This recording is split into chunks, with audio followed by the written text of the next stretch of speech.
Winfield United Technical Seed Agronomist Robert Coster with some considerations that we need to have as we approach the end of our corn growing season. You know, a lot of our corn in the area is this early dent stage, which we call R5, is starting to have that dent around it.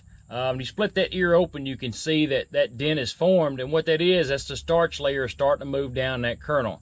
Now this kernel is going to mature from the outside of the ear towards the middle. So this at the very bottom is going to be the last part of that ear that matures, that kernel matures as the starch line moves down.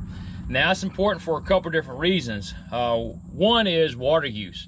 You know, typically when we get to R5, we can think, hey, we can walk away from our corn crop. It's made, I've got a dent, I'm done for the season. However, when we hit R5 or dent, we only have around 50% of our kernel dry matter, which means we still have 50% of our dry matter to add to that kernel. That's where our test weight comes from. That's where our overall grain quality comes from, is that last stage from R5 to R6 when we get maturity. Now, physiology maturity is that black layer. When you pull this ear off, and I've got another one I pull from a different field that's a little further along, you can tell already that the moisture is lower in this ear. But when you split that ear open, pull those kernels, first thing you notice is my starch line is further down, right? If I take this ear and mash a kernel at the very bottom, I still get a little milk out of it, right at the very bottom of it, the dough stage and the starch. Whereas this one is further mature, I've got a hard starch line all the way to the almost very bottom here. And you can feel that very starch layer at the very bottom. That's where that black layer would form. That's where those cells die and actually kind of form an incision layer from that cob. So until I hit physiology black layer, that's my maturity. I still have nutrients and things running into the ear. So once I hit black layer, that kernel actually separates somewhat from the cob, and I don't have anything flowing into that. So I need to make sure from a water perspective, irrigation, that I still have enough soil moisture to push this crop through the finish line of black layer. Now, as my corn gets from pollination through R2, R3, blister stage, and on down to R5, I get more stress tolerance inherently, right? The corn is more stress tolerant and using less water per day.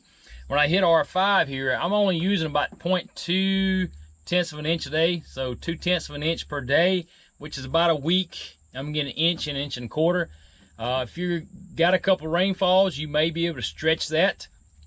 But you always want to monitor your soil moisture and ensure you have good soil moisture through that black layer. I know we're tired of running the pivots. It's been a long summer. We just want to be done. But making that mistake of cutting water off too early could cost us yield, because really we get paid on pounds, right? It's how many pounds are going across the scale. And anytime we cut that water off early, we could end up with lighter test weight, lighter grain that also leads to harvest inefficiency, right? They come off the head and they bounce out, or they go out the back of the combine.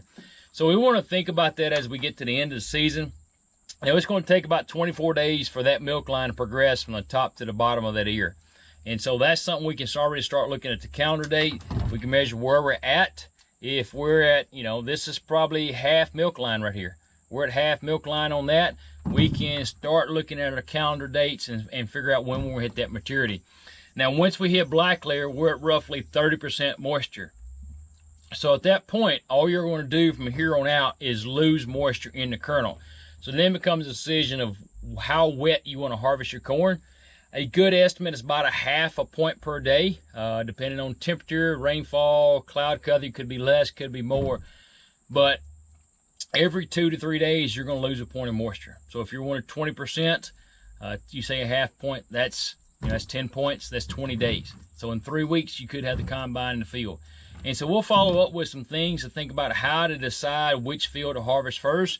But I really want to visit when we're not across the finish line yet. We got to push this corn across the finish line. Like I said, if you get soil moisture probes, that gives you a good indication. If not, you need to measure your soil moisture and how much moisture you're getting from rainfall.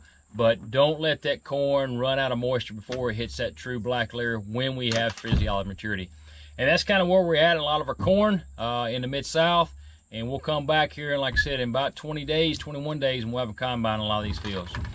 Any questions, comments, please leave those, and we'll get to those as soon as we can.